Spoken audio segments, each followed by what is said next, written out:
Baik, Mas, kita langsung aja ke topik ya tentang apa itu indigo.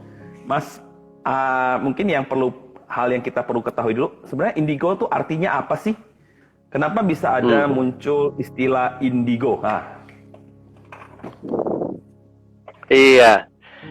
Kalau arti indigo sendiri, saya cari-cari informasi dan sebagainya, tidak ada arti yang sangat jelas, begitu ya. Tidak ada kesepakatan arti yang sangat jelas. Tetapi itu kan muncul karena ada seorang guru, konselor, para psikolog, begitu ya. Itu yang sekitar tahun 70-an, yang bernama Nancy, begitu ya. Dia berusaha untuk memahami manusia itu berdasarkan warna aura atau cakra, begitu. Nah, itu digolongkan, kalau dia orang metafisika gitu ya. Kalau saya kan orang fisika gitu ya. Nah, dia melihatnya manusia itu berdasarkan warna-warna. Kalau warna merah artinya ini, warna kuning artinya ini, dan sebagainya. Nah, muncullah warna biru hitam, biru kegelap begitu, atau ada juga yang nyebutnya nila begitu ya, anak nila, anak indigo, tanah nila. Itu dengan ciri-ciri yang seperti ini begitu. Lah itu yang disebut muncullah kata indigo itu sendiri, dan kemudian dia menulis sebuah buku, bahkan ada konferensi anak-anak indigo yang diikuti cukup banyak gitu ya. Tetapi artinya yang jelas itu tidak ada. Belum ada kesepahaman dari beberapa penafsir begitu tentang indigo. Tapi istilah, ada orang yang skeptis itu menganggap indigo ini hanya sebuah kata yang dimunculkan untuk menghibur orang tua yang memiliki anak yang istimewa begitu. Nah, spesial, anak yang spesial, sehingga digolongkan menjadi anak yang indigo begitu. Nah, makanya kalau kita mempelajari indigo, konsepnya itu sebetulnya dimasukkan di dalam ilmu semu atau ilmu palsu gitu. Dimasukkan termasuk ilmu semu atau ilmu palsu. Mas, mungkin apa nih maksudnya tuh? Artinya ilmu semu dan ilmu palsu ini? Nah, ilmu semu atau ilmu palsu itu atau biasa disebut pseudoscience. Semu. Pseudo itu kan artinya semu atau palsu. Itu pengetahuan atau keyakinan atau praktek yang diklaim sesuatu yang ilmiah. Tetapi ilmu ini tidak mengikuti metode-metode ilmiah yang menjadi kesepakatan semua manusia gitu. Ada namanya ilmu ilmiah itu kan ada metode-metodenya, ada prosesnya yang jelas sekali, tersistematis, dan itu harus teruji begitu. Nah, ilmu ini ilmu semu ini atau ilmu palsu ini tidak, mereka mengaku ilmiah, tetapi sebetulnya tidak mengikuti prosedur metode-metode ilmiah. Contohnya cukup banyak. Salah satu hal yang sempat dulu ngebum juga, ada perkiraan bahwa kiamat tahun 2012 itu berdasarkan menurut penanggalan suku Maya begitu ya. Nah, itu ilmu yang tidak jelas. Tapi anehnya banyak orang yang percaya gitu. Begitu melewati tahun 2012 tidak terjadi apa-apa gitu. Ada juga yang sampai sekarang juga masih ngetren begitu ya. Makhluk alien. Sebetulnya itu ada makhluk lain dari luar angkasa kemudian datang ke bumi yang memiliki teknologi yang super canggih begitu. Nah, itu kan kita bisa melihat filmnya Transformer begitu ya. Nah, itu pun juga ngetren, tetapi pembuktian ilmiahnya tidak ada. Kemudian juga contohnya Da Vinci Code. Wah, itu ilmu cocologi gitu ya. Jadi dicocok-cocokkan, betulnya itu novel, ternyata novel, tapi sempat heboh dan tidak sedikit yang percaya begitu loh. Saya pernah ketemu dengan dosen S3 loh ya. Itu percaya awalnya dengan buku Da Vinci Code karena waktu itu ngebum sekali begitu ya. Tetapi begitu banyak pembuktiannya, kemudian baru disadari itu cuma novel. Nah, itu pun juga menyesatkan begitu ya. Termasuk kalau menurut saya evolusi itu juga ilmu semu, ilmu palsu. Sekalipun tampaknya memakai metode-metode ilmiah, tetapi penafsiran-penafsiran terhadap penemuan-penemuan ilmiah itu semu. Sehingga sebetulnya evolusi itu bukan ilmiah, tetapi filsafat. Ada orang menggolongkan dalam filsafat. Nah, itu menyesatkan sekali banyak orang. Termasuk sebetulnya ilmu yang dipakai oleh Nancy ini dalam mengistilahkan indigo. Gitu. Oke. Jadi ilmu semu itu yang belum bisa dipastikan kebenarannya secara saintis ya? Benar gak sih? Ya. Atau gimana? Benar ya? Ya. Oke. Nah, tetapi kan banyak orang bilang, oh ini ada orang indigo. Ya, ini indigo. Nah, sebenarnya ciri-ciri orang yang bisa disebut indigo ya, menurut Mas Kris itu apa ya, Mas? Ya. Paling tidak ada 3 ciri besar ya, tetapi nanti ciri yang ketiga itu yang paling mendasar itu ya. Yang pertama biasanya ada orang yang disebut ini indigo ini ciri-cirinya yaitu orang punya ciri rasional. Nah, belum tentu yang memiliki IQ tinggi itu bisa disebut indigo, belum tentu. Karena yang menentukan nanti ciri yang ketiga begitu. Terus kemudian ciri yang kedua itu selain rasional ini termasuk orang yang ciri-cirinya secara kelihatan itu sulit diatur, sulit menerima aturan yang berlaku secara umum begitu. Jadi banyak mempertanyakan, banyak protes dan sebagainya. Tetapi belum tentu sih yang banyak protes itu orang indigo ya. Nanti ciri yang ketiga nanti. Kemudian ciri yang kedua itu spiritualnya. Dia memiliki ketertarikan terhadap hal-hal yang spiritual yang sangat tinggi. Sangat tinggi. Tapi bukan orang yang spiritualitas itu terus kemudian orang indigo ya, belum tentu. Nah, ciri yang ketiga ini yang kuncinya di sini. Ciri yang ketiga ini orang tersebut mengaku memiliki pengalaman ESP. ESP itu extra sensory perception. Artinya dia mengaku memiliki pengalaman untuk mengirim atau menerima informasi tanpa menggunakan panca indera. Kalau manusia normal itu biasanya pakai panca indera, melihat, mendengar, dan sebagainya. Tetapi orang indigo ini, yang disebut orang indigo ini, ciri khasnya adalah dia memiliki pengalaman ESP, ekstra panca inderanya. Dia bisa berkomunikasi, berdialog, dan sebagainya. Makanya biasanya orang-orang tersebut disebut orang yang memiliki kemampuan indera ke-6 gitu ya. 8 dan sebagainya ya. Merasakan pikiran, perasaan orang lain, pengetahuan kejadian masa lalu, ini cirinya tahu, seakan-akan dia mengaku tahu tentang kejadian masa lalu dan bahkan ada orang yang mengaku tahu kejadian yang akan datang. Nah, ini salah satu ciri-ciri orang yang disebut indigo gitu. Bahkan bisa melihat hal-hal yang gaib tuh. Ya. Ya, Mas. Ya. Waktu saya di seminar di Surabaya juga begitu. Itu ada orang yang mengaku temannya ya, dia cerita tentang temannya. Hari ini dia makan di mana, terus kemudian dia bisa tahu mamanya sedang di mana gitu, sedang ngapain ya pada hari yang sama gitu. Dan itu benar Mas ya? Padahal di tempat lain. Hah? Dan itu benar? Bisa jadi. Bisa jadi ya? Nah nanti ya. saya kasih tahu kenapa itu bisa sampai seperti itu. Iya. Jadi nah ini penasaran nih Mas ya. Indigo itu boleh dibilang kalau yang Mas sebutkan itu beberapa kali saya secara pribadi bertemu dengan orang yang seperti Mas Kris katakan ya, punya sixth sense lah ya, bisa melihat hantu, bisa merasa yang nggak enak ya, bisa dan lain sebagainya ya. Nah, kita nih lihat ini fenomena yang ada dalam kehidupan kita. Terus kita ini bagaimana melihat fenomena yang ada ini dari sudut pandang Alkitab nih Mas, tentang orang-orang indigo seperti ini. Oke. Kalau kita membaca Kejadian 2 ayat 7 ya, saya bacakan ya, Kejadian 2 ayat 7. Ketika itulah Tuhan Allah membentuk manusia itu dari debu tanah. Yang dibentuk apa? Tubuh. Makanya tubuh manusia mati kembali kepada debu gitu ya.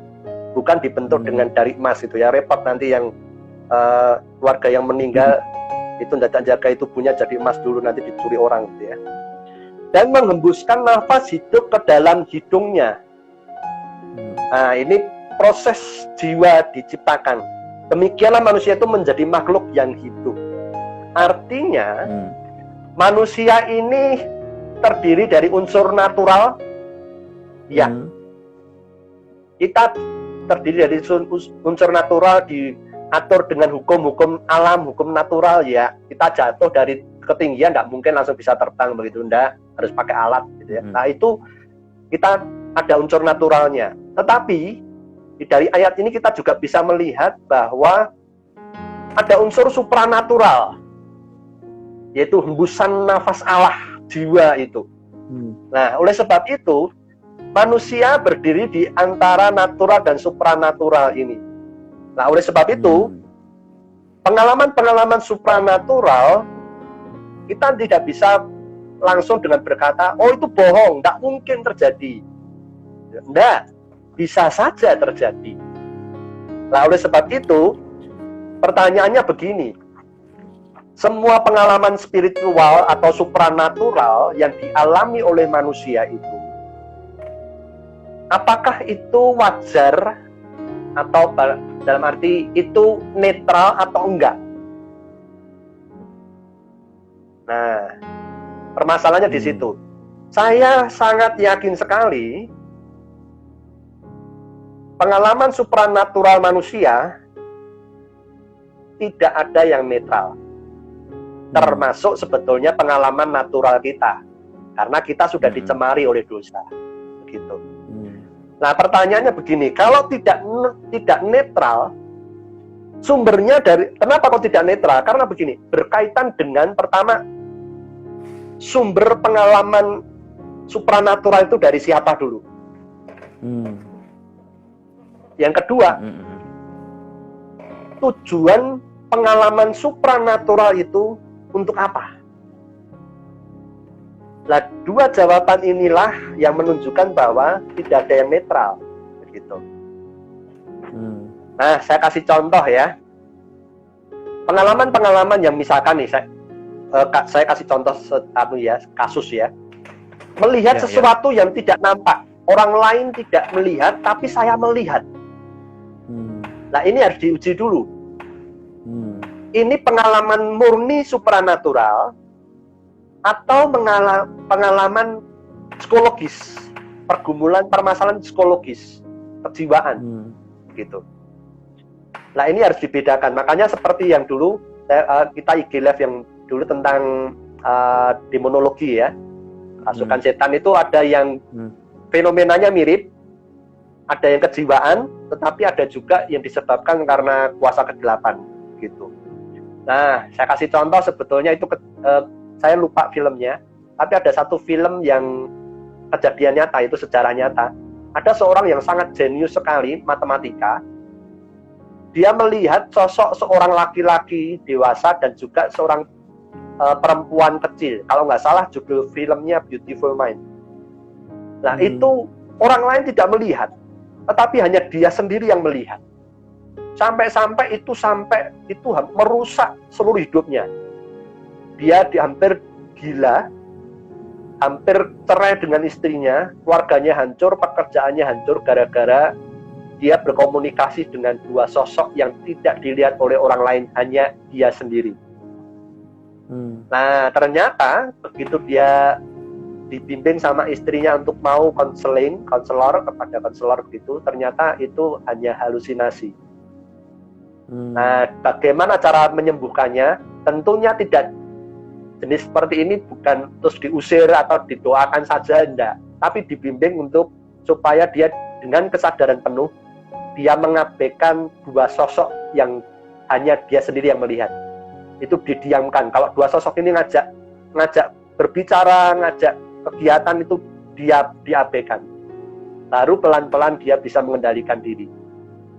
Nah, akhirnya singkat cerita dia menemukan rumus matematika, dia mendapatkan Nobel matematika, penghargaan matematika, dan kemudian apakah setelah dewasa sampai tua, apakah dua sosok ini terus ada? Di film itu dikisahkan terus ada. Nah, itu karena kejiwaan. Tetapi ada juga yang disebabkan karena kuasa kegelapan. Nah, itulah yang harus dibedakan. Nah, oleh sebab itu, ini contoh yang real gitu ya. Nah, contoh-contoh juga misalkan, saya kasih contoh misalkan. Kemampuan untuk melihat masa lalu. Kemampuan untuk bisa melihat masa lalu. Nah, ini bisa nggak Tuhan tunjukkan? Ya bisa saja. Tapi permasalahannya tujuannya untuk apa? Gitu. Terus bisa nggak iblis tunjukkan? Bisa saja. Tetapi pertanyaannya tujuannya untuk apa? Gitu. Termasuk kemampuan untuk melihat masa depan.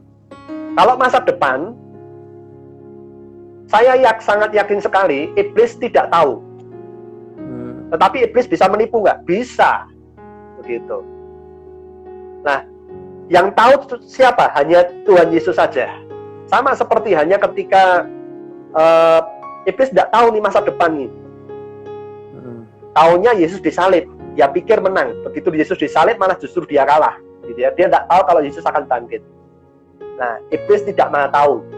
Dia tahu masa lalu, ya. Dia tahu banyak, ya. Tetapi masa depan hanya Tuhan sendiri yang tahu. Nah, oleh sebab itu pengalaman-pengalaman ini yang harus diuji, tujuannya untuk apa? Nah, kemampuan untuk melihat sesuatu yang kasat mata, bisa nggak dari Tuhan? Oh, bisa. Ya, kita ada nggak contohnya? Ada. Contohnya di 2 Raja-Raja 6 ayat 17. Ketika Elisa dan bujangnya dikepung oleh banyak tentara, Elisa tenang-tenang saja, bujangnya ketakutan. Kemudian Elisa berdoa, ya Tuhan, bukalah kiranya matanya supaya ia melihat. Elisa berdoa untuk bujangnya. Begitu bujangnya itu dibukakan matanya, kemudian dia melihat para malaikat yang luar biasa banyaknya, yang bisa mengalahkan banyak tentara itu, dia tenang. Gitu ya. Nah, ada kalanya Tuhan izinkan kita bisa melihat sesuatu yang kasat mata. Nah, oleh sebab itu pertanyaannya tujuannya untuk apa? Nah, ini penting sekali. Penting sekali. Nah, permasalahannya begini. Bagaimana kita bisa membedakan kemampuan supranatural itu dari Tuhan atau dari iblis? Nah, Alkitab itu sudah jawab. Matius 7 ayat 20 salah satunya ya. Jadi dari buahnya lah kamu akan mengenal mereka. Buahnya dulu. Kamu baru tahu. Nah, kalau tujuannya itu dipakai untuk menghasilkan berkat bagi sesama sesuai dengan kebenaran firman, itu pasti dari Tuhan. Tapi kalau hasilnya adalah efeknya salah satunya ya, yang paling jelas yaitu apa? Kesombongan pribadi. Pasti dari iblis. Saya kasih contoh. Salah satu termasuk ilmu yang semu, ilmu palsu ya. Dulu beberapa tahun yang lalu ngetren otak tengah, ya nggak? Kalau secara sains kan otak kiri, otak kanan begitu ya. Terus ada yang ngetren otak tengah begitu ya. Saya pernah ketemu sama orang yang mengaku belajar otak tengah begitu ya. Kemudian saya tanya, apa yang kamu rasakan? Terus dampaknya apa? Saudara tahu jawabannya apa? Kesombongan. Oh. Kesombongan. Nah, kalau kemampuan soal melihat masa lalu atau melihat tadi ya, saat ini saya di Ambarawa. Saya tahu teman saya misalkan ada yang di Manado gitu ya. Saya bisa tahu apa yang terjadi di Manado misalkan. Pada saat yang sama. Itu saya bisa saya bisa melakukan itu waktu saya masih terlibat okultisme. Jadi itu kuasa dari roh jahat. Nah, dampaknya yaitu apa? Sederhana. Saya merasa lebih hebat daripada semua manusia. Semua teman-teman saya. Nah, itu pasti dari iblis. Tetapi kalau dari Tuhan, pasti akan mendatangkan damai sejahtera, mendatangkan kerendahan hati, mendatangkan kesalehan hidup. Gitu. Ya, tadi ada Dulu yang tanya, saya Mas, ya, oke, ya, Dulu waktu saya masih terlibat okultisme, sangat biasa sekali melihat hal-hal supranatural, khususnya lihat setan-setan jenis apapun saya pernah melihat gitu ya. Dan itu pun dari kuasa dari iblis. Nah, oleh sebab itu jangan-jangan orang-orang yang disebut indigo ini ada unsur kuasa kegelapan. Atau bisa jadi karena psikologis. Atau bisa jadi dua-duanya begitu. Oke. Mas, ini satu hal yang menarik ya Mas ya. Saya dapat satu pemahaman yang baru juga dari Mas ya. Oke. Tapi ini ada yang tanya ya. Adakah mungkin orang-orang yang indigo yang membuat ramalan-ramalan terus akhirnya terjadi dengan benar? Dan Tuhan bisa pakai orang itu juga sih sebenarnya. Walaupun orang itu mungkin tidak kenal Tuhan Yesus. Apakah mungkin itu ya? Bisa jadi karena Allah yang berdaulat ya. Tetapi gini, kita harus cermati dulu. Makanya di dalam Alkitab pun juga demikian. Nabi yang palsu sama nabi yang asli bedanya di mana? Nabi yang asli itu kejadiannya pasti terjadi dan sesuai dengan apa yang dinubuatkan. Tetapi nabi palsu belum tentu terjadi. Tetapi bisa ada kemiripan, bisa jadi begitu. Lalu sebab itu permasalahannya begini. Setelah itu kejadian, dampaknya apa dulu? Ya, dampaknya apa dulu? Nah, salah satu ciri kuasa kegelapan adalah termasuk dosa begitu ya. Pertama, nikmat, menghasilkan seneng. Yang kedua, terikat, sudah nikmat, terikat. Lama-lama kita kelama-kelama kan akan terikat. Misalkan nih ada orang indigo atau dukun begitu ya, meramal bisa terjadi begitu. Kemudian seorang akhirnya semakin, oh itu orang pinter, saya mau datang, semakin terikat dengan itu. Nah, lama-kelamaan ya kebinasaan begitu. Nah, oleh sebab itu menurut saya jangan berhenti pada sesuatu muncul, oh bener loh. Tetapi tujuannya apa dulu? Arahnya kemana dulu? Sama seperti hanya begini. Dulu zaman, saya nggak tahu ya, sekarang masih ada nggak ya? Oh bintangmu apa? Gemini, Leo, Star, Gemini gitu ya. Leo dan sebagainya. Itu kan analisa-analisa kalau kita membaca sebetulnya itu sifatnya lebih umum sebetulnya. Orang ramalan cintanya nanti begini-begini itu sifatnya lebih umum.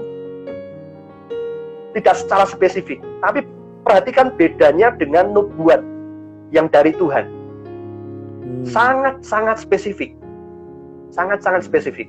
Supaya apa tujuannya? Supaya kita tidak salah dalam membaca atau menafsirkan, sehingga kita tahu persis bahwa ini adalah penggenapan yang Tuhan janjikan.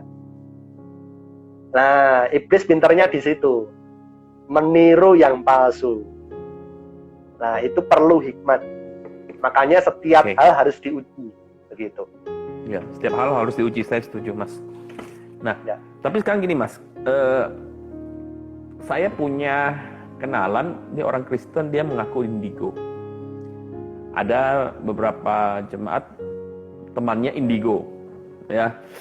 Lalu ya banyaklah yang bersaksi bahwa dia punya orang yang dia kenal sebagai orang indigo. Bahkan mungkin nggak tahu ya malam ini siapa tahu ada yang indigo dengar ini ya, merasa indigo ya. Nah itu gimana ya kita menyikapi teman, anggota ataupun orang yang kita kenal sebagai indigo, dan juga misalnya ada yang merasa dirinya indigo sekarang ini. Begini, gimana kita menyikapinya ya sama mereka? Ini kan karena gini ya, orang ini adalah orang yang istilahnya spesial. Lah, orang spesial itu punya kebutuhan yang paling mendasar adalah apa? Diakui, diterima. Makanya muncullah istilah indigo ini, dengan dimunculkan istilah indigo ini, makanya tidak heran tadi ada orang skeptis yang berkata, oh ini sebetulnya kata-kata cuma menghibur orang tua yang anaknya punya spesial gitu loh. Kan tidak mau disebut, oh anak hiperaktif, adik-adik begitu ya, itu enggak, ciri-cirinya enggak seperti itu, tapi ada sesuatu yang berbeda lah. Itulah disebut memunculkan istilah indigo begitu. Nah, oleh sebab itu, bagaimana respon kita ketika kita mempunyai teman atau anggota keluarga yang mengaku indigo begitu. Yang pertama adalah terimalah dengan kasih, rangkulah dengan kasih Tuhan Yesus dulu. Karena itu yang paling dia butuhkan. Kemudian yang kedua, doakan dan bimbinglah dia untuk mengenal dan memiliki relasi yang dekat dengan Tuhan Yesus. Karena dengan demikian, kita akan semakin jelas apakah sumber yang pengalaman ESP tadi, pengalaman yang ekstra tadi, itu sumbernya dari Tuhan, atau dari kuasa kegelapan, atau dari kejiwaan. Nah, ini penting sekali. Relasi yang intim dengan Tuhan. Yang ketiga, dukunglah dia, doronglah dia untuk bersedia menjalani proses terapi atau konseling Kristen dan Alkitabiah. Ya, ini penting sekali supaya bisa membedakan penanganannya biar lebih jelas, gitu. Karena begini, kalau dia terus-menerus menutup dirinya dengan mengaku bahwa saya indigo, saya spesial, dan kemudian saya hebat dan sebagainya, tanpa ada sebuah pemahaman yang jelas, ini sumbernya dari mana, ada sebuah kesadaran seperti itu maka akan terkungkung dan terus tersesat di situ. Lah butuh sekali harus pengakuan kesadaran dulu. Saya ini orang berdosa. Efek dosa itu bisa bermacam-macam. Salah satunya yaitu bisa jadi kemampuan-kemampuan spesial yang sebetulnya memang manusia punya, bisa menangkap hal-hal yang supranatural. Tapi permasalahannya sumbernya dari mana dulu. Gitu. Nah, itu butuh kesadaran dulu, butuh keberanian untuk menggali diri. Cerminnya adalah firman Tuhan. Nah, oleh sebab itu kalau kita punya rekan-rekan seperti ini, ayo jalani dulu. Kita doakan, kita rangkul, kita bimbing, dan kita dorong untuk bersedia menjalani proses konseling atau terapinya. Gitu. Oke. Terima kasih Mas Kris untuk penjelasannya. Bagi teman-teman yang mau bertanya, silakan bertanya ya. Setahu saya waktu tema ini dimunculkan di grup pemuda, banyak yang tanya, banyak yang penasaran. Ya, silakan pertanyaan itu bisa ditanyakan langsung kepada Mas Kris ya. Nah, Mas Kris, ini saya pernah ketemu orang indigo, dia Kristen ya. Ya, dia Kristen ya. Terus suatu ketika dia bilang, saya doa sama Tuhan, kemampuan-kemampuan saya Tuhan ambillah, saya nggak mau lagi. Dan benar-benar diambil. Ya, sebab dia bilang apa, dari kesaksian dari kecil sampai dia besar, dia bilang dia bisa melihat, ya. Tapi nggak tahu waktu itu dia doa sama Tuhan, bahkan dia sampai sekolah teologi juga ya. Dikatakan Tuhan ambil ini ya. Ya, akhirnya sampai saat ini berkata udah nggak bisa lihat lagi yang dulu-dulu seperti itu. Ya. Ya. Itu gimana Mas? Itu artinya itu malah justru membuktikan bahwa sebuah kemampuan, sebuah pengalaman ESP tadi, ekstra panca indera tadi ya, itu kalau ketika dia memiliki berdoa dengan hati yang tulus supaya kalau memang itu sumbernya bukan dari Tuhan, Tuhan ambillah begitu ya, karena tidak mendatangkan damai sejahtera, tidak mendatangkan berkat bagi sesama apalagi begitu ya.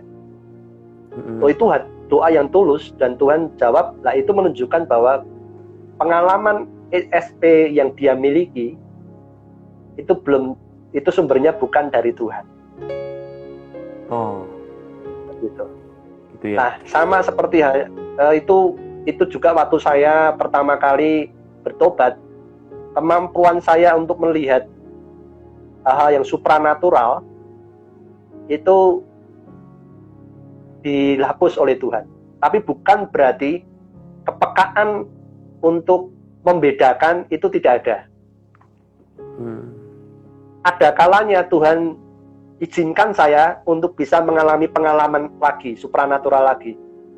Tetapi dalam rangkanya bisa berbeda. Kalau dulu sebelum bertobat, ketika saya masih terlibat okultisme, dalam rangka memupuk kesombongan diri. Tetapi ketika waktu saya pelayanan misi, kemudian Tuhan izinkan saya bisa melihat hal-hal yang supranatural, itu tujuannya supaya saya semakin menyadari bahwa pertolongan Tuhan sungguh-sungguh nyata, dan Tuhan berkati pelayanan misi itu untuk bisa memenangkan banyak jiwa. Gitu. Nah itu ada kalanya seperti itu. Ada kalanya saya masih Tuhan berikan kepekaan untuk melihat, oh ini ada satu tempat yang kuasa kegelapannya cukup kuat begitu. Nah kenapa kok bisa saya punya kepekaan itu? Karena di dalam diri kita kan ada Roh Kudus. Kalau ketemu sama roh jahat, itu kan ada sisi tidak nyaman begitu ya. Nah, termasuk ketika saya ketemu sama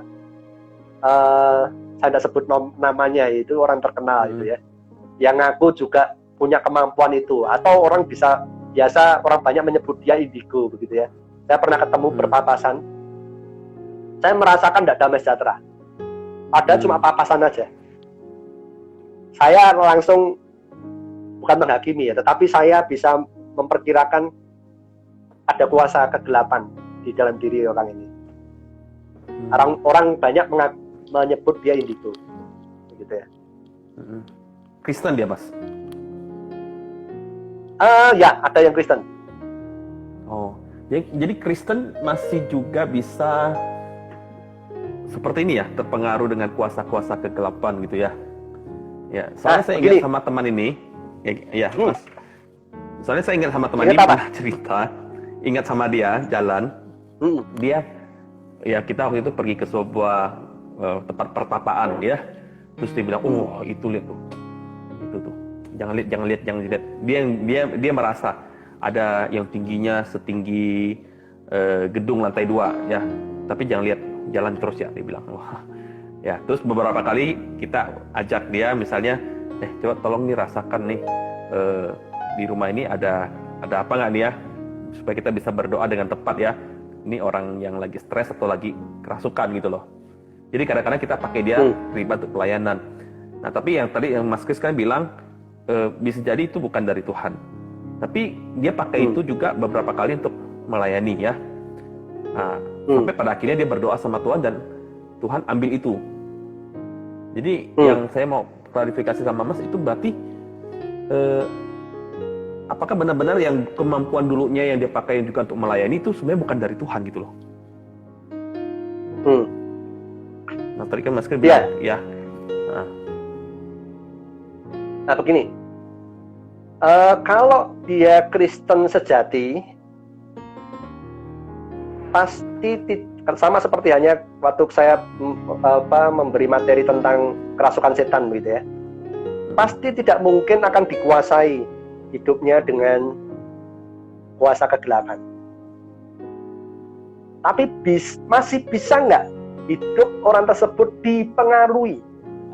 Kalau saya dulu untuk kerasukan setan kan saya bilang orang Kristen sejati masih bisa diintimidasi, tetapi tidak bisa dirasuki terus kemudian tiba-tiba tidak sadar seperti jadi legion begitu ya, enggak. Nah oleh sebab itu bisa nggak seperti itu? Bisa, masih bisa. Nah oleh sebab itu penting sekali ketika orang semakin dekat dengan Tuhan, maka dirinya akan bisa membedakan, oh ini kemampuan yang tidak mendatangkan damai sejahtera. Nah pasti akan belajar untuk terus-menerus dimurnikan. Gitu.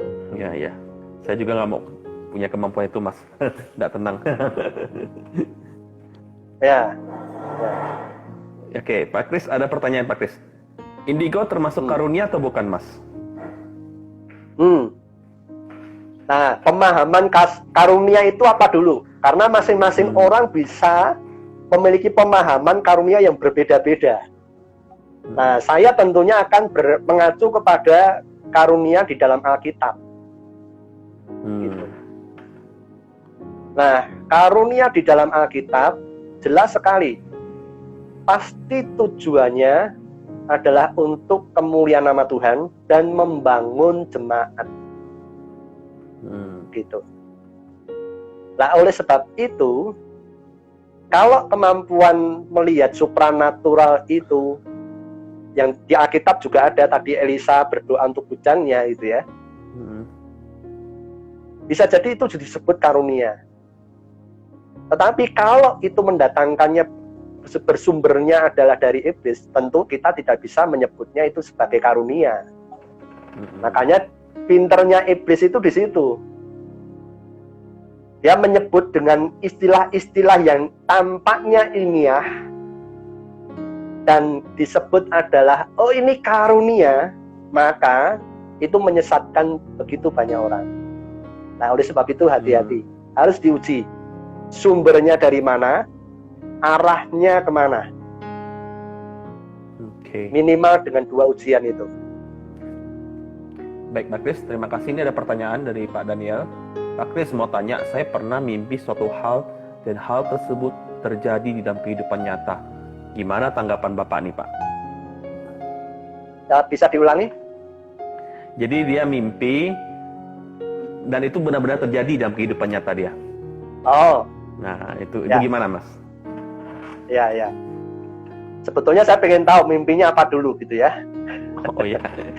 Karena di situ nanti kita bisa lihat Tuhan maksudnya apa, tujuannya untuk apa ini begitu ya. Sama termasuk dengan pendeta-pendeta yang mengaku diajak malaikat untuk ke surga dan neraka begitu ya. Itu dampaknya apa dulu? Nah, bisa jadi itu pengalaman yang nyata bisa, tetapi saya jujur aja saya termasuk orang yang meragukan itu pengalaman dari Tuhan langsung begitu, karena firman Tuhan jelas sekali. Kisahnya Lazarus dengan orang kaya di situ dikatakan tidak perlu, karena sudah tertulis di dalam Alkitab begitu ya. Dan jelas Alkitab itu berbicara tentang surga dan neraka sangat jelas gitu ya. Itu kalau orang membaca buku yang melihat surga dan neraka itu kan menguntungkan yang penulis bukunya itu ya. Waduh, itu sama seperti Da Vinci Code begitu ya. Nah, permasalahannya begini loh, saya sungguh-sungguh mengalami loh. Nah, bisa jadi itu sumbernya dari setan. Setan kan bisa menjadi malaikat terang, dan belum tentu itu sungguh-sungguh surga atau neraka yang sejati begitu. Nah, tujuannya untuk tapi apa? Untuk menipu, untuk gitu. Tapi ada yang satu orang yang saya kenal, dia sering cerita seperti itu. Dia bilang justru itu membuat dia jadi percaya Tuhan Yesus. Padahal dulu dia nggak percaya Tuhan Yesus, dan sekarang dia karena mimpi yang seperti itu, akhirnya dia jadi percaya Tuhan Yesus nih, Pak. Bisa jadi. Tuhan bisa pakai nggak? Oh, bisa. Cuma permasalahannya ketika pertobatan itu diawali dari ketakutan terhadap masuk neraka, itu motivasi pertobatan yang harus terus diarahkan kepada pertobatan yang sungguh-sungguh menyesali dosa dan mencintai Tuhan. Nah, bagaimana dengan tanggapan tadi ya tentang mimpi yang benar-benar terjadi? Saya pun pernah mengalami, tetapi kejadiannya tidak mirip persis. Nah, oleh sebab itu begini, bisa nggak Tuhan pakai lewat mimpi? Loh, di Alkitab jelas sekali loh, berulang kali Tuhan bekerja lewat mimpi, ya nggak? Ya, benar. Nah, tetapi iblis bisa nggak? Oh, juga bisa, begitu. Nah, tujuannya apa dulu? Efeknya apa dulu, begitu? Saya kasih contoh ya, pengalaman saya. Kejadiannya nggak mirip sama sekali, tetapi begini. Saya ngimpi sepeda motor saya yang baru dibelikan papa saya itu sebulan hilang. Siang-siang saya mimpi sepeda motor saya itu hilang. Saya bangun loh, kok masih ternyata puji Tuhan. Itu mimpi tampak nyata banget gitu ya. Puji Tuhan masih ada begitu ya. Sebetulnya saya yakin kenapa itu Tuhan izinkan saya bermimpi itu. Sebetulnya untuk mengingatkan saya supaya saya berhati-hati dan menghargai pemberian orang tua gitu. Nah, kemudian sorenya tepatnya jam 8 malam itu sepeda motor hilang. Tapi hilangnya bukan di tempat yang mimpi tadi. Nah, singkat ceritanya begini. Kenapa toh Tuhan izinkan itu terjadi? Sebetulnya untuk memurnikan hati saya. Jujur aja waktu itu, karena itu hadiah hadiah dari papa karena saya ranking 1 paralel berulang kali. Jadi hati saya semakin sombong. Saya merasa diri lebih baik lebih pintar daripada yang lain gitu. Nah, oleh sebab itu hal-hal seperti itu Tuhan izinkan, Tuhan peringatkan gitu ya. Ya bisa jadi. Tetapi pasti dampaknya apa dulu? Efeknya apa dulu gitu. Baik, Mas, ada pertanyaan lagi, Mas. Ini kayaknya menarik ya, orang bertanya. Pak, kalau orang percaya Kristus, tapi suatu hari tiba-tiba lihat penampakan atau tiba-tiba diganggu, apa bisa? Ya, apa bisa? Ya. Oh, bisa saja. Sangat bisa. Sungguh-sungguh. Oh, bisa tiba-tiba lah. Sangat bisa. Tiba-tiba lihat penampakan. Oh. Orang Kristen yang percaya sungguh-sungguh pada Kristus bisa nggak diganggu atau penampakan? Bisa, sangat bisa. Nah, pertanyaannya begini, kenapa kok Tuhan izinkan? Kan kita percaya ya, tidak ada sekecil apapun yang terjadi dalam hidup kita kalau bukan Tuhan yang mengizinkan. Sama seperti Ayub, responnya jelas sekali. Tuhan yang memberi, Tuhan yang mengambil. Padahal yang mengambil semua siapa? Kuasa kegelapan, setan. Ya. Tetapi dia tahu, Ayub tahu, bahwa Tuhan yang memberi, Tuhan yang mengambil. Itu kedaulatan Tuhan. Nah, pertanyaan begini, kalau kita mengalaminya, tujuannya apa? Nah, saya cerita. Ada satu jemaat saya tahu persis dia orang Kristen yang betul-betul mengasihi Tuhan. Pelayanannya juga luar biasa. Kemudian dia punya toko. Sebelum tutup toko itu dia datangi seorang. Nah, dia mengalami gendam. Jika kalau wasarannya gendam gitu ya. Nah, dia itu akhirnya waktu dia sadar, dia mengalami digendam orang itu, kemudian dia tanya sama saya. Dia jadi ragu. Saya ini benar-benar orang Kristen sejati atau enggak toh? Kok saya mengalami seperti ini begitu? Nah, saya simpel aja. Dampaknya apa dulu? Dampaknya engkau semakin sadar bahwa oh iya ya, selama ini aku merasa aku sudah yakin orang Kristen sejati sehingga relasiku dengan Tuhan akhir-akhir ini renggang. Nah, dengan pengalaman seperti ini, aku diajar untuk lebih dekat lagi dengan Dia. Nah, oleh sebab itu penting sekali. Seperti halnya pengalaman Ayub. Ayub dikatakan setelah waktu mengalami itu, dahulu aku mengenal Tuhan dari kata orang lain saja. Tetapi mataku sendiri memandang Kristus. Artinya apa? Sebuah relasi yang semakin intim dengan Tuhan. Nah, harusnya membawa ke sana. Makanya pengalaman-pengalaman itu, iblis itu pintar. Membuat kita ragu bahwa kita ini adalah orang-orang yang sudah sungguh-sungguh ditebus oleh Allah. Dampaknya itu apa? Kita mulai meragukan, Tuhan mengasihi saya atau enggak toh? Nah, itu pintarnya iblis. Meragukan kebaikan Tuhan. Kenapa kok Tuhan izinkan saya mengalami ini? Nah, itu pintarnya iblis. Ya, menarik sih, Pak Kris. Ada satu kesaksian yang saya pernah dengar ya. Dia itu orang non-Kristen. Terus tiba-tiba dia percaya Tuhan Yesus. Dia beri baptis. Lalu dalam percaya Tuhan Yesus itu beberapa waktu kemudian, dia tiba-tiba bisa melihat. Nah, karena dia mungkin waktu itu ya ada datang didoakan, tapi dia merasa tuh tetap dia lihat dan akhirnya sekarang dia memutuskan untuk menjadi dukun. Ya, itu yang terjadi loh. Dan saya ngomong sama dia mengatakan, ya mau gimana? Tiba-tiba saya bisa melihat. Ya udah saya jadi dukun aja, dia bilang. Iya. Itu terjadi ya.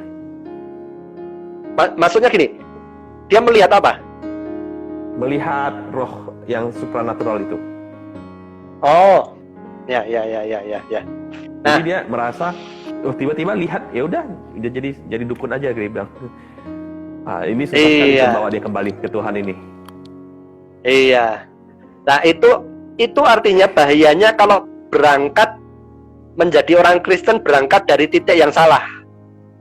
Yang tadi salah satunya itu ketakutan masuk neraka, terus ya udah deh. Yang menjanjikan masuk surga Yesus, ya sudah percaya sama Yesus ya. Itu pertobatan yang berangkat dari titik yang salah begitu ya. Tapi Tuhan bisa pakai enggak? Bisa gitu ya. Nah, oleh sebab itu harus dilihat buahnya apa dulu.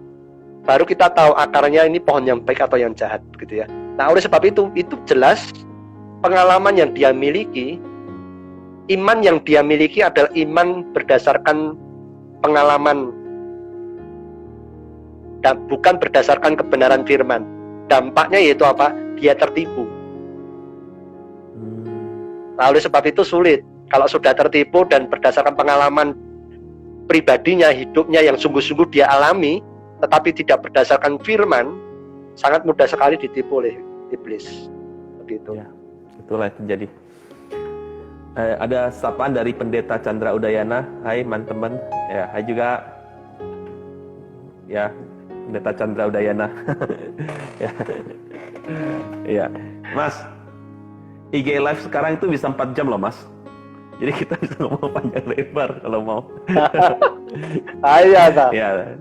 Ya, sekarang sudah diperpanjang. Instagram bisa 4 jam satu itu live-nya. Tapi ya kita gimana mau sampai 4 jam ini? Saya enggak pulang-pulang Mas Nanti- kalau gitu. Nanti begitu 2 jam pertama langsung bisa melihat sesuatu yang tidak terlihat kasat mata gitu ya. Wah, itu jangan, Mas. Jangan. Itu cukup membebani itu kalau seperti itu. Baik teman-teman, ada pertanyaan nggak, Man? Ya, silakan kalau ada yang masih ingin bertanya, ada hal-hal yang mungkin kepikiran ya tentang apa itu indigo ya, silakan untuk bisa bertanya ya. Kalau hal-hal yang sifatnya lebih ke hal-hal supranatural lagi, lain boleh ya. Nah, kata Pendeta Chandra Udayana, lanjut, mumpung bayinya Mas Kris masih bobo ya. Oh iya ya. Ya. Ini hebat sekali nih. Itu abang kita ini ya. Pak Pendeta ini ya. Oh iya, Pak Pendeta memang ini ya. Kabarnya gimana, Pak? Panggilnya Ko Chandra sebenarnya, Ko Chandra Udayana. Tapi sungkan sekarang harus panggil Pak Pendeta ini ya. Nah, teman-teman silakan teman-teman. Oke, Markus gimana? Enggak, jangan-jangan Pendeta Chandra ini punya jemaat yang sedang dilayani di Indigo gitu ya. Ya, silakan konsultasi ya Pak Chandra dengan Mas Kris ya. Ada hotline-nya nih ya. Nah, itu menarik itu. Menarik kalau ada Indigo Indonesia terkenal, siapa yang salah satu terkenal ya? Siapa namanya? Itu si Riz apa tuh Kiyosaki itu ya. Kiyosaki itu ya. Nah. Yep. Dia masuk penjara karena narkoba ya. Nah, bisa jadi dengan narkoba itu efeknya adalah punya kemampuan yang lebih kuat begitu ya. Yeah. Nah, anehnya itu, nah itu yang disebut gini. Orang-orang yang menurut saya orang-orang yang tidak menerima, tidak berani melihat secara jernih, sehingga menerima dirinya istimewa, berbeda dengan yang lain, dan sudah diakui di banyak orang di dunia, akhirnya ya dampaknya ya tadi sama seperti hanya LGBT di Indonesia belum terlalu kuat. Nah, di Amerika itu sudah bahkan mulai lingkungan saya oke saja gitu ya. Akhirnya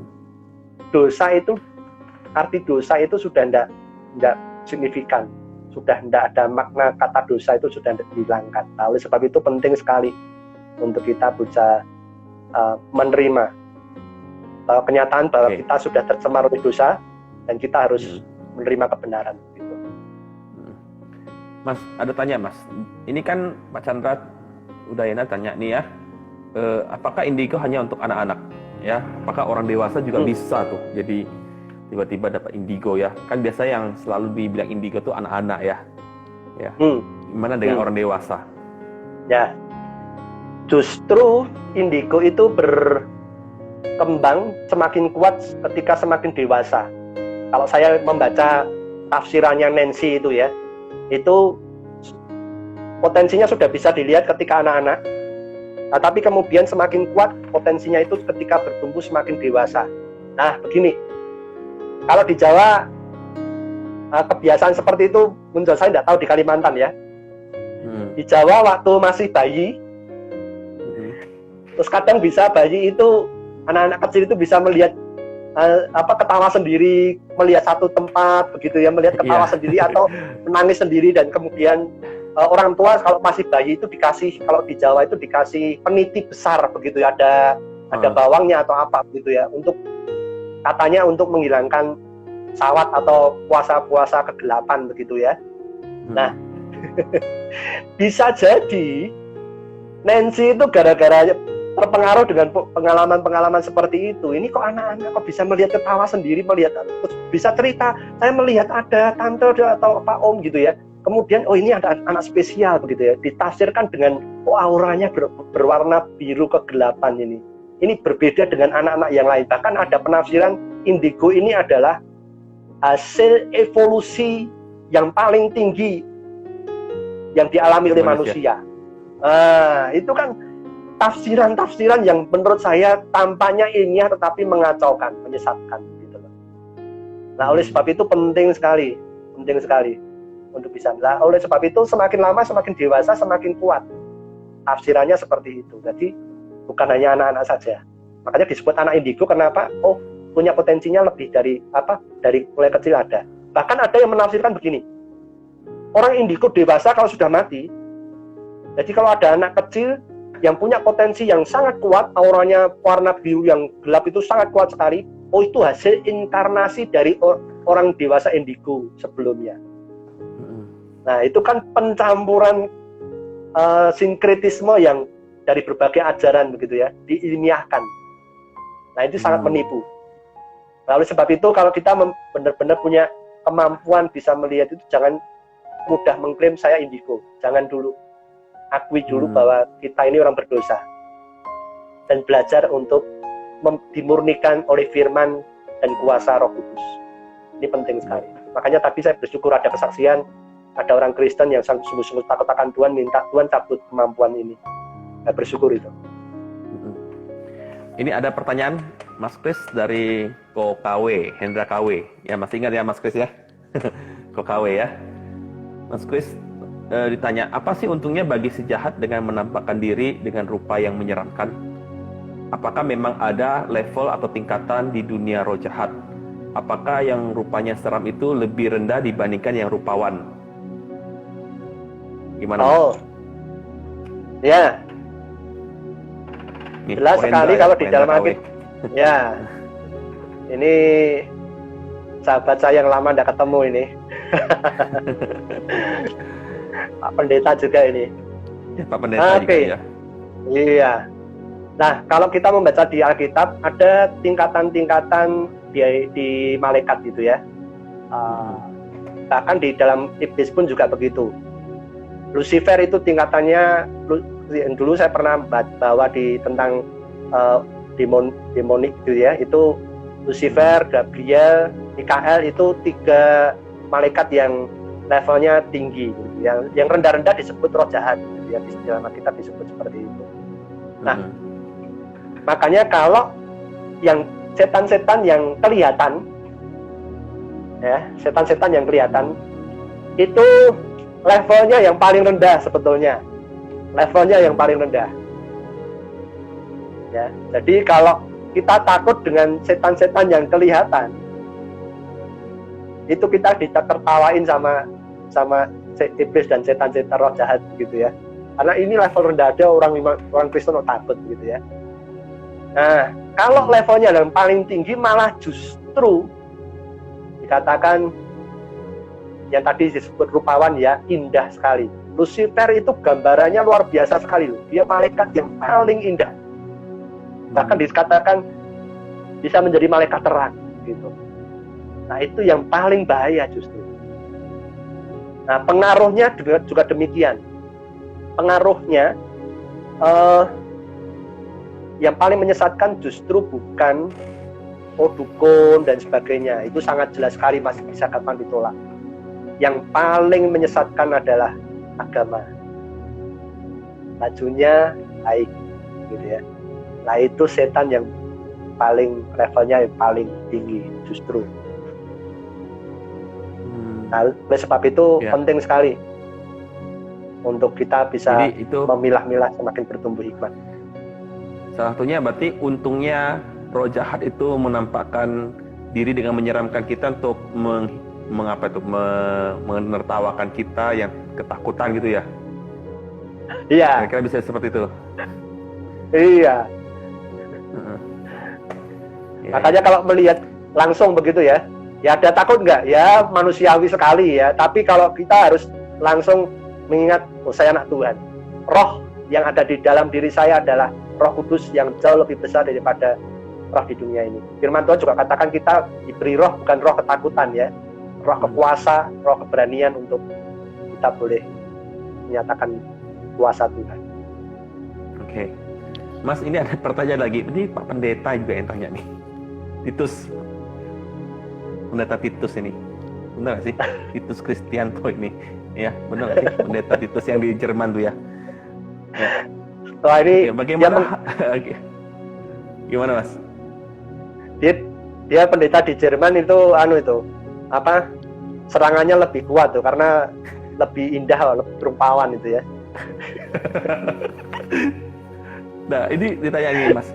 Bagaimana hal praktis menolong atau melayani anak yang mengaku indigo dalam jemaat, Mas? Ya, ini jemaat kita ada yang mengaku indigo. Ini hal praktis kita untuk bisa pastoral sama anak ini seperti apa? Langkah-langkahnya mungkin ada tipsnya, Mas. Ya, tadi ya, saya sebutkan 3 tadi. Ya, saya ulangi sekali lagi. Yang pertama, terimalah dengan hati yang penuh dengan belas kasihan dan kasih Tuhan. Kemudian doakan dan bimbing dia untuk mengerti kebenaran firman, memiliki relasi yang intim dengan Tuhan. Nah, kalau kita memiliki kemampuan atau kemampuan untuk mengkonseling, melakukan terapi, karena kita sudah diperlengkapi dengan belajar sungguh-sungguh dan kita sudah praktek gitu ya, lakukan itu tahap-tahapan. Tapi saya jujur aja ya, kalau saya pribadi, saya tidak mendalami teknik-teknik konseling. Jadi kalau saya menghadapi ini, saya cuma berdoa, Tuhan berikan hikmat untuk bisa membedakan ini permasalahan psikologi atau kuasa kegelapan. Kalau Tuhan berikan hikmat untuk bisa, ternyata ini kuasa kegelapan, saya tinggal doakan saja. Nah, biasanya pasti akan berdampak membaik. Tetapi kalau ini permasalahannya psikologi plus kuasa kegelapan misalkan ya, kita doakan, ya pasti kita doakan. Tetapi setelah itu dorong dia untuk jalani proses terapi atau konseling. Nah, karena saya tidak dibekali untuk tahapan-tahapan konseling yang lebih tersistematis, saya akan dorong untuk datangi konselor yang Kristen dan Alkitabiah gitu. Ini kata Kohandra KW diajak main futsal terus. Iya. Jadi kalau ketemu sama roh yang bisa kita lihat begitu ya, aja kenalan ya, namanya siapa, ayo bal-balan gitu ya. Diajak main futsal ya, boleh ya, olahraga gitu ya. Mas, ini ada pertanyaan dari salah satu yang tuh, Mas, bisa nggak orang yang sudah mati rohnya dipanggil kembali untuk menceritakan tentang hal yang masa depan? Tadi ada yang menjawab, memberikan jawaban. Kayaknya bisa deh, seperti contoh Nabi Samuel yang dipanggil rohnya kembali untuk memberitahu kepada Saul waktu itu, ya. Itu gimana Mas? Bisa ada tuh hal-hal kayak gitu? Ya, ayat peristiwa Samuel dipanggil itu kontroversi ya, belum tentu loh ya. Benar. Tergantung kita penafsirannya, ikut tafsiran yang mana dulu, gitu ya. Nah, kalau saya berpegangnya kepada apa yang Tuhan Yesus nyatakan, yang sangat jelas sekali. Makanya saya akan menafsirkan kisah roh Samuel dipanggil, itu belum tentu roh Samuel yang sesungguhnya. Gitu. Nah, saya berpegangan kepada apa yang Tuhan Yesus nyatakan sangat jelas, yaitu peristiwa Lazarus dan orang kaya. Ya, Lazarus Orang kaya itu ketika mereka berdua mati, satunya masuk surga, masuk neraka, begitu ya.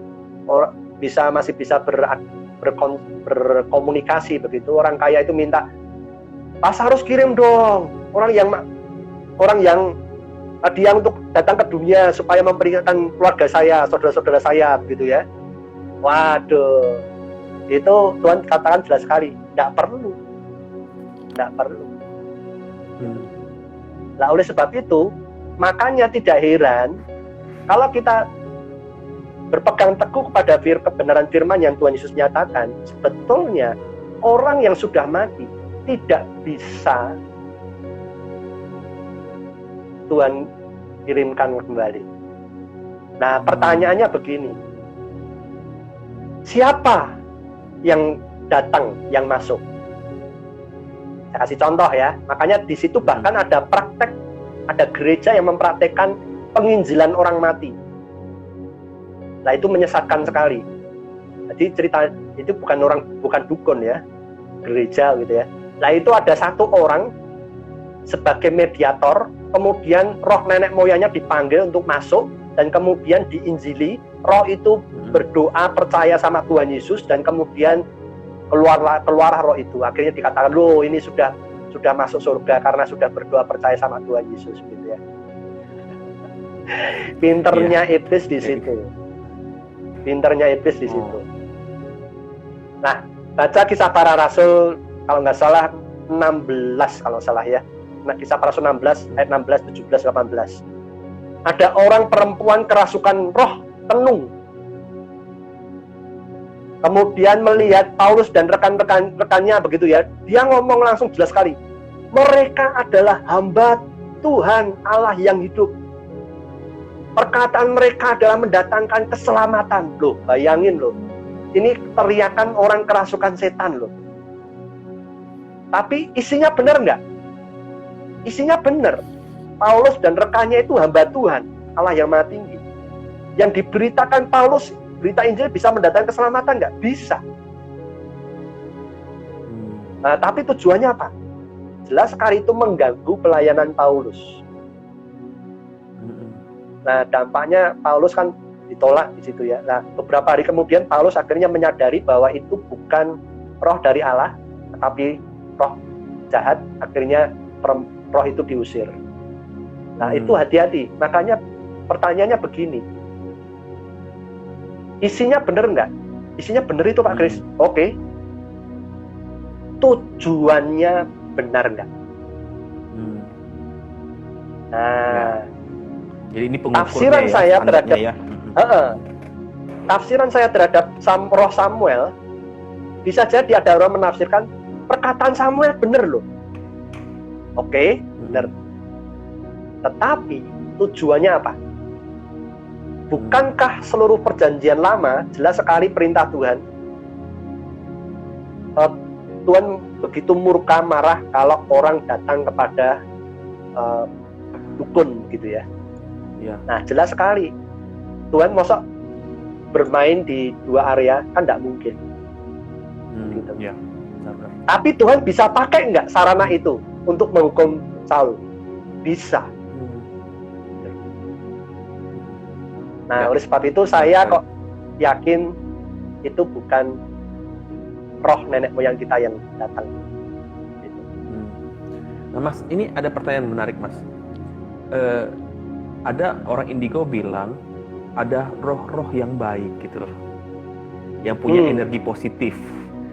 Apalagi kalau lihat film-film ya, film Korea, film apa gitu kan, kok kayaknya ada roh-roh yang kayaknya baik gitu ya, yang menolong orang yang hidup gitu ya. Nah, itu ada yang seperti itu nggak, Mas? Ya. Iya. Lah itu yang disebut tadi Pendeta Hendra. Roh yang rupawan, bukan hanya penampaknya baik, tetapi tampaknya baik, perbuatannya menolong dan sebagainya. Nah, makanya tadi saya ingatkan dosa itu nikmat. Wah, ditolong itu kan baik, nikmat. Yang kedua, mengikat. Nah, padahal ingat ya, firman Tuhan, kekristenan bukan berbicara hanya soal tentang baik saja, perbuatan baik saja. Tidak. Firman Tuhan berbicara tentang benar. Kekristenan bukan hanya berbicara tentang perbuatan baik, tetapi kekristenan berbicara tentang hidup atau mati kekal, surga atau neraka. Nah, ini penting sekali. Nah, soal energi positif, energi negatif, itu pinternya dunia dan iblis mengilmiahkan istilah-istilah supaya bisa diterima. Seperti pengaruh-pengaruh film dan lain sebagainya juga ya. Iya. Mas, ini ada satu kesaksian pengalaman nih Mas, yang ikut pada malam hari ini. Selama saya hidup, saya nggak pernah diganggu secara langsung nih. Ketika saya ditugaskan ke Bali, selama di sana saya diganggu sampai 4 kali.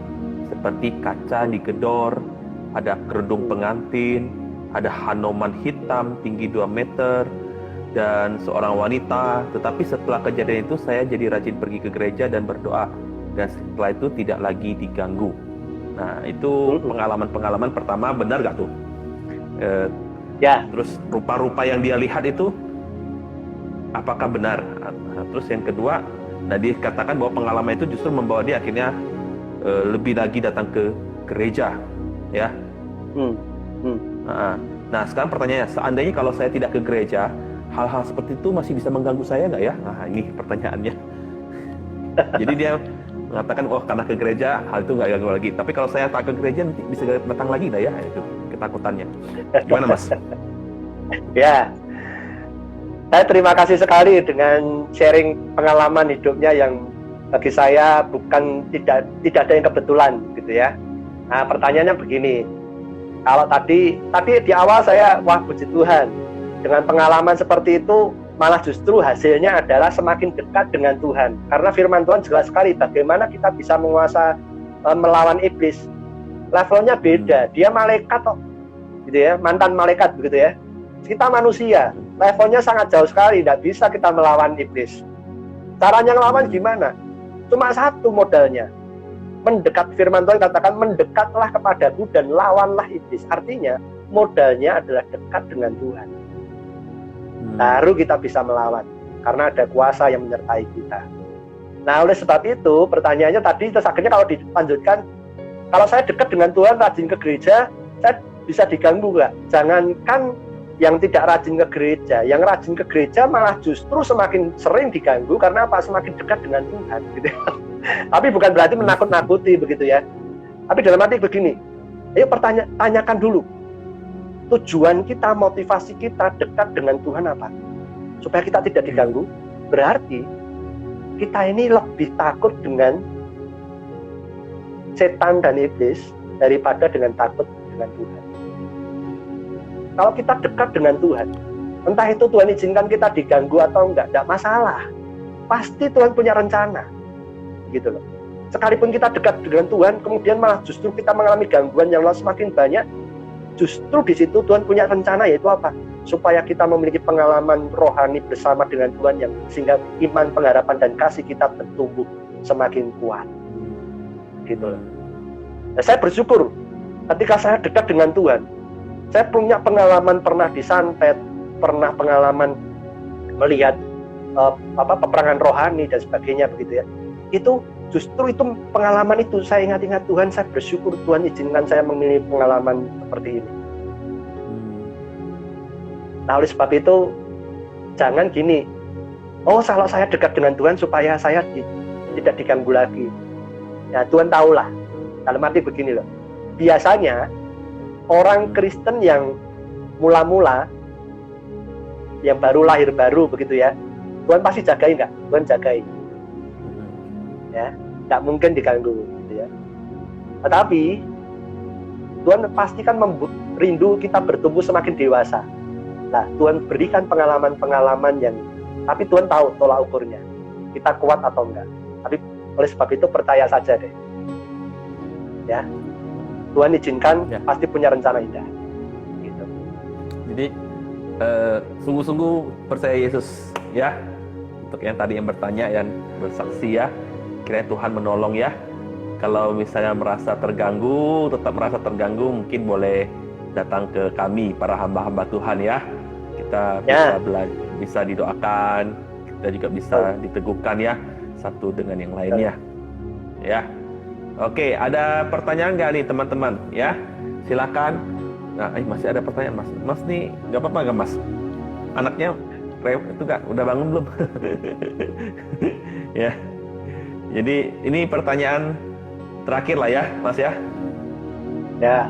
Kalau enggak habis-habis Mas, kita ngomong ini Mas. Ya. Jadi biasa ada acara yang cari hantu dengan alat, apa itu juga punya gimmick mengilmiahkan hal paranormal. Saya ulangi ya. Jadi biasa ada acara yang cari hantu dengan alat. Apa itu juga hanya gimmick mengilmiahkan hal paranormal ya. Kayak Ghostbuster kali ya. Gimana Mas? Ya. Bisa jadi. Jadi begini. Ada yang supranatural naturalkan, diilmiahkan. Tapi ada ranah ilmiah yang supranaturalkan gitu ya. Nah, bisa jadi seperti itu. Jadi, tapi gini. Permasalahannya begini, dengan acara cari hantu gitu ya, dengan alat, tujuannya apa dulu toh? Oh, tujuannya supaya acara itu semakin banyak orang melihat begitu ya. Wah, supaya trennya adalah itu kan bisa jadi itu menipu, bisa nggak? Bisa. Tetapi bisa nggak ketika dia menipu, dia mengalami sungguh-sungguh bahwa ternyata di situ ada hantu. Alatnya bisa membaca, bisa nggak? Bisa. Ya. Nah, tetapi begini, bisa nggak toh iblis itu kan pinter ya untuk menyesatkan ya. Dia sebetulnya bisa nggak toh? Dia terdeteksi nggak toh dengan alat-alat itu? Enggak, ya supranatural. Tetapi bisa nggak dia menghadirkan dirinya supaya bisa dibaca oleh alat-alat elektronik yang natural? Bisa nggak? Oh bisa, karena dia supranatural. Yang supranatural bisa dibaca dengan natural. Tetapi yang natural itu tidak bisa menembus yang supranatural. Begitu. Makanya emas itu tidak bisa dibawa ke surga begitu, ngapain begitu ya. Nah itu yang natural, itu nanti tidak bisa dibawa supranatural. Tetapi yang supranatural bisa nggak masuk ke dalam dimensi natural? Bisa gitu. Oke. Nah Mas, ini terakhir lah Mas ya. Jadi tadi Mas cerita tentang bisa membedakan, terus ada orang yang merasa itu. Tadi ada yang tanya, apakah itu feel tersebut itu datang dari Roh Kudus ya? Coba ulangi. Jadi feel perasaan yang bisa merasa ini, bisa merasa itu, apakah itu datang dari Roh Kudus ya? Oke. Nah, khususnya mungkin Mas Kris ya tadi punya pengalaman ini, bisa saat ini bisa merasakan ini, merasakan itu. Apakah itu pengalaman perasaan yang diberikan oleh Roh Kudus? Ya. Jadi saya titik berangkatnya adalah begini. Kalau ada kita orang Kristen yang sejati sudah mengalami lahir baru dan sudah ada Roh Kudus di dalam diri kita, Tuhan berikan kepekaan rohani, karunia-karunia untuk itu ya bisa. Tetapi pasti punya tujuan. Begitu. Nah, oleh sebab itu tujuannya pasti bagi kemuliaan nama Tuhan. Nah, bukan untuk wah saya lebih peka daripada orang lain, enggak. Ya. Nah, oleh sebab itu bisa jadi itu kepekaan dari Roh Kudus, oh iya. Tapi tujuannya Roh Kudus memberi kepekaan itu untuk apa? Nah, saya kasih contoh ya, di Alkitab juga ada ya.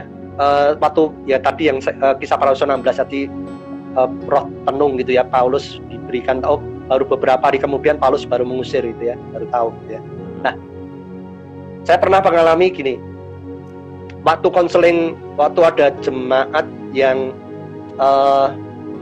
konseling begitu ya, sharing begitu. Saya mencoba untuk bisa memahami dia. Tetapi kenapa firman Tuhan ketika saya beritakan firman Tuhan, saya kok dia sulit sekali untuk bisa menerima begitu. Kemudian saya dalam hati saya doa, Tuhan berikan hamba-Mu ini kepekaan, hikmat untuk bisa membedakan. Nah, saya tidak tahu, Tuhan berikan hikmat, ini orang punya ada ikatan kuasa kegelapan. Makanya kenapa kok firman itu sulit sekali dia terima begitu. Saya baru oh ini toh. Nah, kemudian saya tanya tentang latar belakang keluarganya. Baru ngeh saya. Oh bener, ini yang harus saya beresin dulu. Begitu. Baru kemudian orang tersebut bisa menerima firman, bisa bertumbuh. Begitu. Lah itu pimpinan Roh Kudus. Begitu. Jadi Tuhan kalau Roh Kudus berikan itu pasti punya tujuan yang baik untuk menjadi berkat. Gitu. Terima kasih Mas Kris. Kayaknya ini topik yang kalau dilanjutin udah habis-habis Mas. Ya. Jadi kepikiran waktu Mas ngomong ini jadi kayak gimana tentang pengusiran ya. Orang Kristen mengusir roh jahat itu. Di Kalimantan beberapa kali saya ada menghadapi seperti itu. Jadi nanti mungkin teman-teman yang lain kapan-kapan kita bahas lagi ya dengan Mas Kris, sang ahlinya. Ya, khususnya tentang eksorsisme ya, pengusiran roh-roh jahat itu. Ya, soalnya menarik ya, karena beberapa film menawarkan hal-hal yang seperti itu. Jadi kita akan bertanya, ini secara kekristenan benar gak sih? Alkitab benar gak sih eksorsisme yang seperti itu gitu loh? Ya. Jadi Mas kapan-kapan kalau ada waktu kita atur waktu lagi untuk membahas topik ini ya, kalau Mas bersedia ya. Ya ini siap. Kami butuhkan karena di Kalimantan Barat ya kita cukup dekat ya dengan hal-hal yang supranatural ini. Ya. Terima kasih Mas. Ada statement penutup Mas untuk ini? Oke. Statement saya, mari kita jujur di hadapan Tuhan bahwa kita manusia berdosa, sehingga setiap pengalaman baik itu natural maupun supranatural, khususnya bagi saudara-saudara yang punya pengalaman supranatural, mari kita bawa dulu di hadapan Tuhan. Biarkan Tuhan yang menguji, biarkan firman yang menguji, biarkan Tuhan sendiri yang memurnikan. Jadi penerimaannya bukan berdasarkan orang banyak sudah mengakui loh saya indigo, saya diterima dengan sukacita orang banyak, tidak. Apalah artinya kita diterima oleh orang banyak tetapi kita ditolak oleh Tuhan. Gitu. Nah, oleh sebab itu penting sekali penerimaan yang sejati adalah kasih dan anugerah Tuhan Yesus Kristus yang sudah nyatakan di atas kayu salib. Begitu kita bisa menerima kasih anugerah itu, maka kita belajar untuk bertumbuh semakin serupa dengan Dia. Nah, mintalah pengalaman supranatural yang sejati dari Tuhan sendiri, supaya kita tidak disesatkan oleh pengalaman supranatural yang dari setan. Nah, lewat apa? Bagaimana kita mengujinya? Firman Tuhan. Apakah ini sumbernya dari Tuhan atau enggak? Yang kedua, tujuannya apa? Ya. Kalau ini tujuannya untuk kemuliaan nama Tuhan, untuk melayani sesama, untuk menjadi kesempatan memberitakan Injil, bersyukurlah dengan pengalaman itu. Tapi kalau tujuannya untuk menyombongkan diri, saya punya pengalaman ini lebih daripada yang lain. Ingat, Paulus memiliki pengalaman supranatural luar biasa, tetapi dia tidak pernah bercerita kepada banyak orang. Cuma satu kali dituliskan. Ya. Oleh sebab itu, entah itu pengalaman dari Tuhan atau dari kuasa kegelapan, mari pasti mendatangkannya efeknya adalah kita semakin bertumbuh atau semakin jauh dari Tuhan. Nah, kiranya Tuhan memberkati kita. Amin. Terima kasih Mas Kris. Boleh mendoakan kami Mas? Ya, silakan. Yap, kita berdoa ya. Ya. Bapa di dalam surga, terima kasih. Kami bersyukur, kami percaya tidak ada yang kebetulan pada malam hari ini kami membahas tentang indigo. Sekalipun dunia semakin lama semakin menerima dengan terbuka luar biasa. Dan bahkan ada orang-orang yang dipuji-puji dengan kemampuan indigonya, yang sesungguhnya justru menyesatkan begitu banyak orang. Tuhan, kami bersyukur firman-Mu kembali lagi meneguhkan kami untuk kami harus berani menguji setiap roh, setiap pengalaman supranatural, setiap pikiran-pikiran dunia, filsafat-filsafat dunia, dan ajaran-ajaran penyesatan iblis, supaya kami pun bisa membedakan. Berikan kami semua, Tuhan, hamba-hamba-Mu ini hikmat yang dari Engkau berdasarkan kebenaran firman. Dan kami bersyukur firman-Mu sungguh-sungguh teruji untuk kami bisa mengerti kebenaran firman-Mu dan menghidupinya.